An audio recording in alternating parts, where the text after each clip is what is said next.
Kam min sha'imin laisa lahu min siyamihi illa al-ju'i wal 'atas.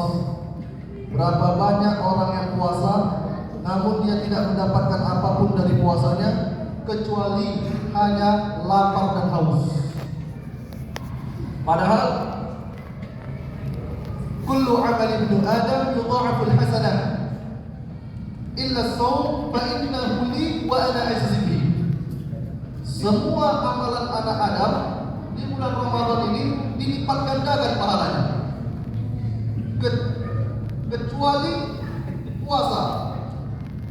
Wa ana ajzi bihi. Allah katakan kalau puasa itu urusan aku yang membalasnya dengan lipat ganda yang luar biasa. Tapi di bulan Ramadan ada juga beberapa hamba Allah, mereka puasa, mereka qiyamul lail juga, namun Allah tak pandang, tak mendapatkan apa-apa. Rubbal qa'imin laisa lahu min qiyamihi illa sahar. Berapa banyak orang yang qiyamul lail namun dia tidak mendapatkan apapun dari qiyamul lailnya kecuali hanya begadang. Adakah Allah SWT? Salah satu penyebabnya adalah karena ketika dia berpuasa ataupun di qiyamul lail malam bulan Ramadan, dia berbohong kepada Allah SWT. Man lam yada' min qawli zur wa 'amala bihi laisa lillahi hajatun wa in yada' ta'amahu wa syarabahu. Siapa yang tidak meninggalkan ucapan bohong atau perbuatan bohong, maka Allah tak butuh terhadap puasanya, meskipun dia tidak makan dan tidak minum. Hadirin Allah SWT, masalah bohong ini masalah sepele. Saking sepelenya orang mudah untuk berbohong. Namun perlu kita perhatikan yang hadis yang insya Allah akan saya bacakan nanti, yang diriwayatkan oleh Imam yang diriwayatkan oleh An-Nasa'i dalam kitab Sunan An-Nasa'i, yang menjelaskan dosa bohong ini lebih besar dibanding dengan dosa mencuri dan berzina. Sebagaimana yang diriwayatkan oleh sahabat Nabi yang bernama Abdullah bin Jarrah radhiyallahu anhu. Ini tertulis dalam kitab Sunan An-Nasa'i. Ya Rasulullah, hal yasrikul mu'min? Wahai Rasulullah, apakah mungkin orang beriman itu mau mencuri? Jawaban Rasulullah SAW, qad yakunu min dzalik. Bisa jadi hal itu terjadi padanya. Ketika dia sedang kepepet, masa medannya kepepet ya, membutuhkan sesuatu, ya kan, nggak ada apa-apa, dia memberanikan diri untuk mencuri. Bagaimana ada orang kelaparan di zaman Sayyidina Umar, ya, dia akhirnya mencuri. Ketika mau diproses di sidang, ternyata dilihat Umar dia sudah lama nggak makan, ya, maka nggak jadi potong tangan. Walaupun mencuri itu diharamkan dalam Islam, ya, tetapi orang beriman mesti diakui keimanannya ketika dia mencuri, walaupun ujung-ujungnya harus dipotong tangannya. Pertanyaan kedua, ditanya, ya Rasulullah, hal yasnil mu'min? Apakah orang beriman mungkin dia melakukan perbuatan zina? Maka Rasulullah mengatakan, qad yakunu min dzalik. Bisa jadi hal itu terjadi padanya. Jadi orang beriman mungkinkah dia berzina? Ya mungkin saja. Ketika syahwatnya bergejolak. Apalagi di dalam kitab Fathul Mu'in dijelaskan, idza qama dzakara rajul dhuhiba bihi dzulquddin. Apabila telah tegak syahwatnya seseorang, maka hilang sepertiga agama. Walaupun katanya kiai, ustaz, hafal Quran, tetapi ketika syahwatnya bergejolak, itu sepertiga agama bisa hilang dari dirinya, sehingga melakukan pelecehan-pelecehan. Banyak kan pesantren-pesantren gitu kan. Adakah Allah kita, apakah mereka beriman? Beriman, tapi ketika itu imannya sangat lemah karena tak bisa mengendalikan syahwat. Ya.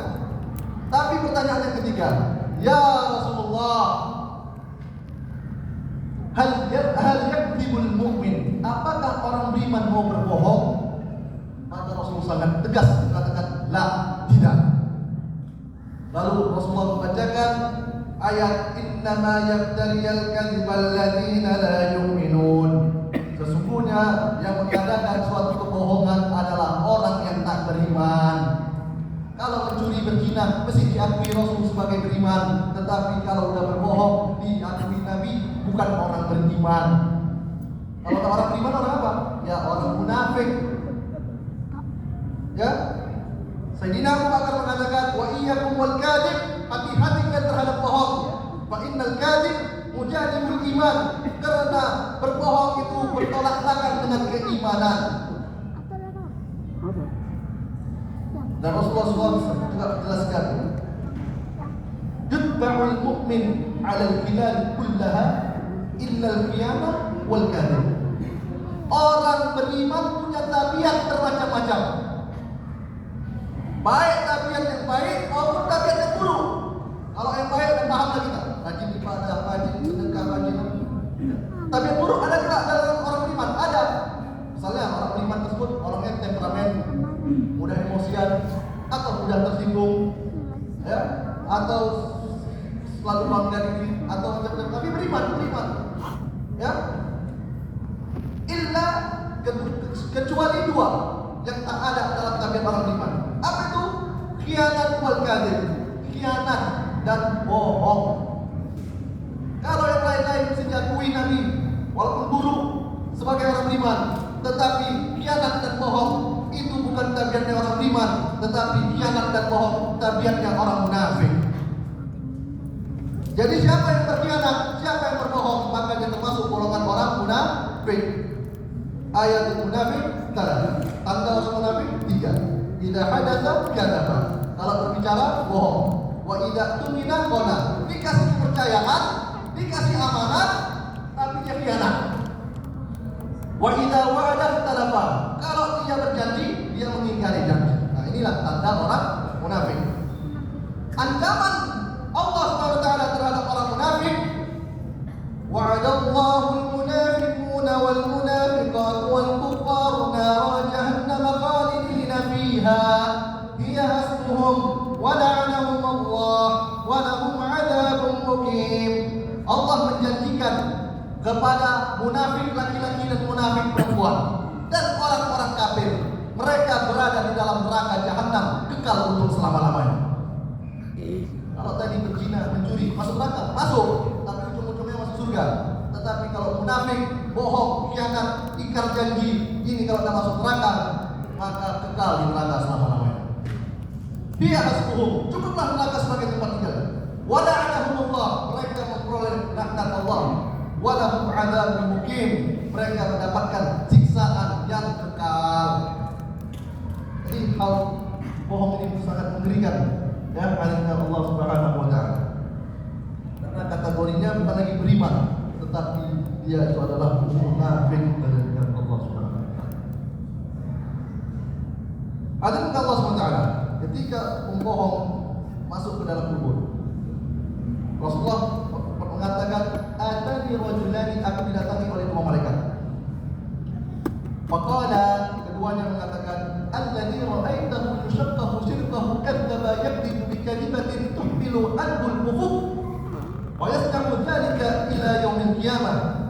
Wahai Muhammad, adapun yang diperlihatkan kepadamu, ada orang di dalam kuburnya, mulutnya dikoyak sampai ke telinga.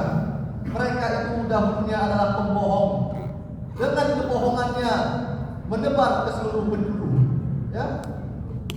Dan hal tersebut, siksaan tersebut akan dilakukan sampai hari kiamat. Mulutnya tetap dikoyak, nyatu koyak lagi, ya. Itu azab bagi orang yang suka bohong ketika dia di dalam kubur. Hadirin yang dimuliakan Allah Subhanahu wa taala. Makanya kata Allah Subhanahu wa taala, Rasulullah SAW mengatakan, "Alaikum bisiddiq." Hendaklah kalian menjadi orang yang jujur. Fa inna sidqa yahdi ila jannah, yahdi ila albir, wa innal birra yahdi ila jannah. Sesungguhnya kejujuran membawa kalian kepada kebaikan, kebaikan membawa kalian kepada surga. Ma yazadul rajul yasduqu bisidqin hatta yuktaba 'inda Allah siddiqan. Tidaklah seorang laki-laki, seorang manusia yang tetap dalam kejujurannya, melainkan Allah akan mencatat di sisinya sebagai orang yang jujur. Orang yang jujur nanti, hadirin Allah SWT, ketika di padang mahsyar, ya, mereka orang-orang yang jujur tidak akan merasakan namanya panasnya teriknya matahari pada mahsyar. Turunna syamsu yawmal qiyamah 'inda al-khalaiqi, ya, kamigdal mil. Matahari didekatkan di makhluk Allah, manusia, jin, pada hari kiamat satu jengkal. Ya, yajma'u Allahu al-awwalina wal-akhirina li miqati yawmin ma'lum. Qiyamat 40 sana, saqifatan absarahum ila as-sama', yattajidu fasl al-qada. Allah mengumpulkan seluruh makhluknya, seluruh manusia dari yang awal zaman Nabi Adam sampai yang akhir pada hari padang mahsyar. Mereka berdiri di padang mahsyar 40 tahun waktu akhirat. Karena dunia tidak ada lagi, hancur. Ya, bagaimana hitungan di akhirat? Inna yawman 'inda rabbika ka'alfi sanatin mimma ta'udun. Sesungguhnya bilangan hari di sisi Tuhanmu yaitu di akhirat 1000 tahun dalam hitungan. Ya.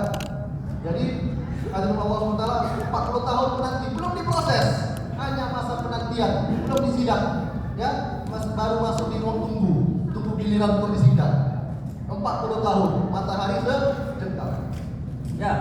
Tetapi pada hari itu nanti Allah akan mengumumkan, qala Allahu hadza yauma yarfa'u alladziina siddiqiina sidqahum lahum jannatun tajri min tahtiha al-anhaaru khalidina fiha abada radiyallahu anhum wa radu an wa dzalika fawzul 'azim. Allah mengatakan tadi, inilah hari padang mahsyar, inilah hari yang bermanfaat bagi orang-orang yang jujur dengan kejujuran. Mereka memperoleh surga yang mengalir, sungai yang begitu indah, dan mereka kekal selama-lamanya di dalamnya. Allah ridho kepada mereka dan mereka ridho kepada Allah, dan mereka mendapatkan kemenangan yang agung. Ya, kemudian mereka, ya,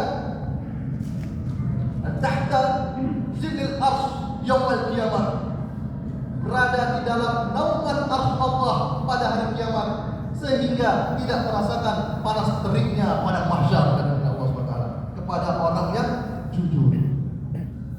Ya, qulil haqq walau kana murran, katakan yang benar walaupun pahit dan Allah SWT. Hadirin Allah SWT, mengenai perkara kosong, Rasulullah SAW secara terang-terangan ketika di pasar melihat sahabat-sahabatnya melakukan perdagangan, kaum muslimin, orang-orang kafir juga melakukan perdagangan, Rasulullah mengatakan, ya ayuhan nas, wahai manusia, innat tujara humul fujjar, sesungguhnya pelaku bisnis adalah pelaku dosa. Heranlah para sahabat, karena rata-rata sahabat Nabi itu pembisnis semua. Bahkan Nabi Muhammad sendiri pun pembisnis. Kenapa kok bilang dosa?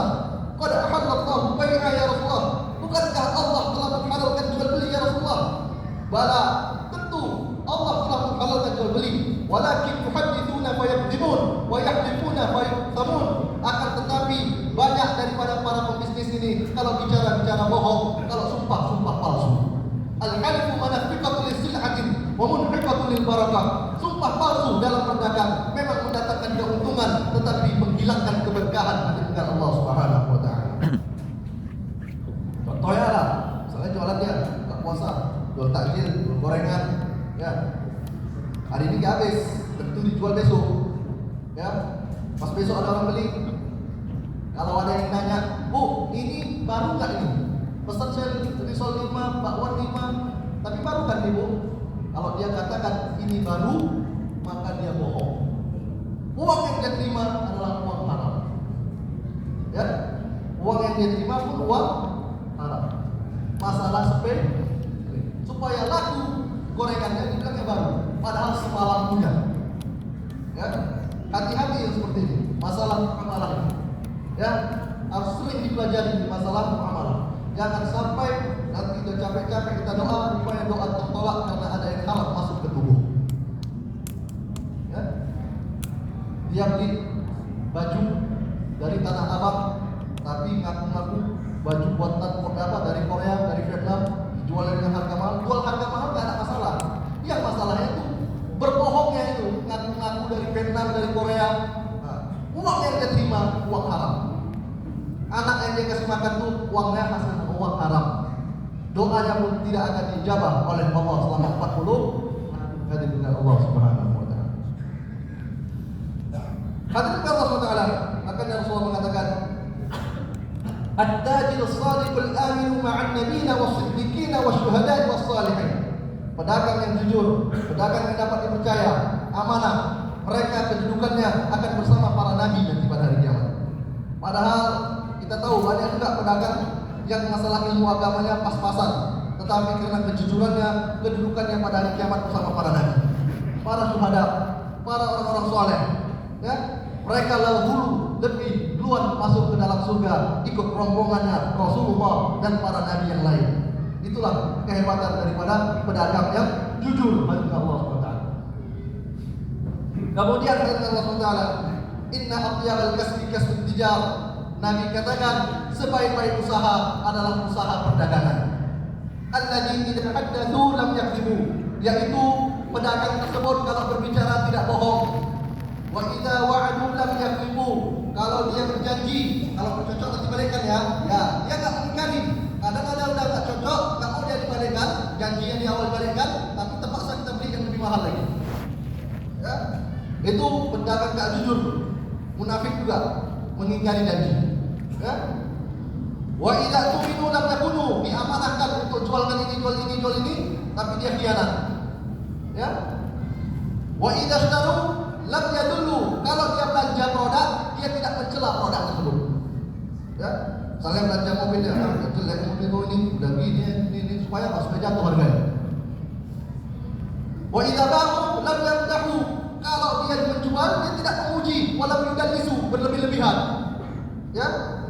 Udah dicelanya waktu beli, direnovasi sedikit-sedikit, lalu dia jual, dia puji selangit. Ya, itu udah dibilang Nabi, model-model kayak gitu. 1400 tahun yang lalu Nabi udah sabdakan, terjadi di zaman yang sekarang ini kan, Allah Subhanahu wa taala. Ya. Maka hadirin Allah Subhanahu wa taala itu dalam berdagang. Rasulullah SAW katakan, "Akminu li sittan min anfusikum atmamtu lakumul jannah." Berikan jaminan kepadaku 6 hal di dalam diri kalian, maka ku jamin kalian itu masuk surga. Pertama, asduqu idza hadatsu. Kalian jujur ketika berbicara. Wa wa'adu idza ikhtalafu. Ya. Kalian tunaikanlah janji ketika kalian berjanji. Wa tu'minu idza wa'adtu idza tu'minu. Kalian tunaikanlah amanah ketika kalian sudah diamanahkan. Wa buntu absarahum, tundukkan pandangan kalian. Ya, tundukkan wa haffazu furujahum, jaga kemaluan kalian, jangan liar kalian. Ya. Kemudian wa kuffu aydiyakum, jaga tangan kalian, jangan suka mencuri. Kalau sudah dilakukan ini, insyaallah mati akan dijamin Allah masuk surga oleh Allah Subhanahu wa taala. Di antara berbohong ada bohong yang dibolehkan dalam Islam. Ada bohong yang dibolehkan. La yasbuhul kadzib illa fi thalatha.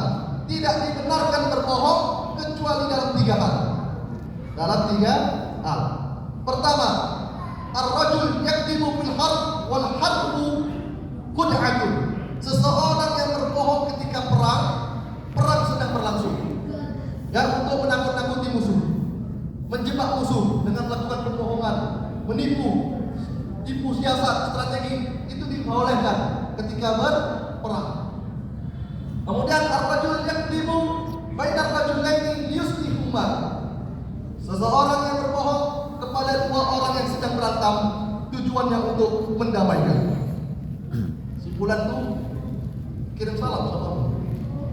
Dia sebenarnya dia sama aku. Dia sebenarnya ngaku ya kesalahannya sama aku gini-gini, padahal nggak ada. Tapi tujuannya supaya damai, mending yang ketiga, ar-rajul yakdzibu lil mar'ah liyurdiyaha. Seseorang laki-laki yang berbohong kepada istrinya untuk mendapatkan ridho daripada istrinya. Nah, itu dibolehkan. Ya. Contoh, udah gak enak nih ibu-ibu nih ya. Udah bisa kita. Contoh, supaya istrinya ridho, istrinya masak, padahal biasa-biasa aja masaknya. Ya, kita bilang enak kali lah deh masakan kau ini. Abang udah berapa restoran abang makan masakan kau lah memang paling enak. Itu bohong untuk menyenangkan istri. Itu dibolehkan. Istrinya baru beli baju, cantik kali lah. Kau lah cantik daripada yang lain-lain. Padahal biasa-biasa aja. Nah, itu dibolehkan. Kalau bohong kawin lagi, apa boleh atau enggak itu? Dibolehkan enggak? Kalau itu saya nggak berani jawab, ada bab khusus itu. Nggak bisa saya ceritakan secara umum ya. Baik, hadirin Allah Taala. Ya, apabila di antara kita mungkin sudah terlanjur pernah melakukan perbuatan bohong, ucapan bohong, ya kita mohon maaf kepada Allah karena Allah Maha Pengampun.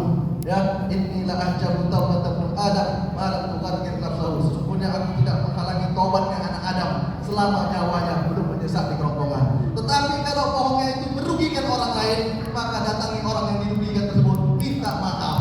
Ya, karena hablum minan nas lebih berat urusannya dibanding dengan hablum minallah Subhanahu wa taala.